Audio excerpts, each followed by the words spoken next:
આ 4 BHK tenement વેચવાનું છે, એ પણ નરોડા વ્યાસવાડી પાસે ને એને એનઓસી ટાઇટલ ક્લિયર પ્રોપર્ટી રહેવાની છે. 100 વારનો તમને પ્લોટ પણ મળી જવાનો છે. ઘર અગાડી ગાડી પાર્કિંગ થઈ જવાની છે. પ્રોપર્ટીની અંદર એન્ટર થતાં તમને મસ્ત મજાનો લિવિંગ એરિયા, આ રીતે એલ શેપનું એકદમ સ્પેશિયસ કિચન પણ જોવા મળી જવાનું છે. આ રહ્યો તમારો ગ્રાઉન્ડ ફ્લોરનો બેડરૂમ, એટલે મધર ફાધર પણ અહીંયા સેટ થઈ જશે. આ બાજુ તમને તમારું કોમન ટોયલેટ વોશરૂમ મળી ગયું, આ ઓપન સ્પેસ. આ બાજુ અગેન એક ટોયલેટ અને આ તમારી ઓસરી. સ્ટેરકેસ એક્સેસ કરતાં જ આપણને જોવા મળી જવાનું છે અગેન અપર ફ્લોરનું ટોયલેટ અને વોશરૂમ. આ રહ્યો તમારો સેકન્ડ બેડરૂમ જે એકદમ સ્પેશિયસ છે. આ બાજુ તમને તમારો થર્ડ બેડરૂમ જોવા મળી ગયો. એની બિલકુલ બાજુમાં આપણને જોવા મળી જવાનું છે આપણું કિચન.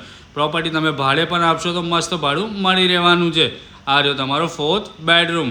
આ રીતનો ઓપન પેસેજ તમને જોવા મળી ગયો અને સ્ટેરકેસ એક્સેસ કરતાં જ તમને જોવા મળી જવાનું છે તમારું terrace with solar panel. Thank you so much.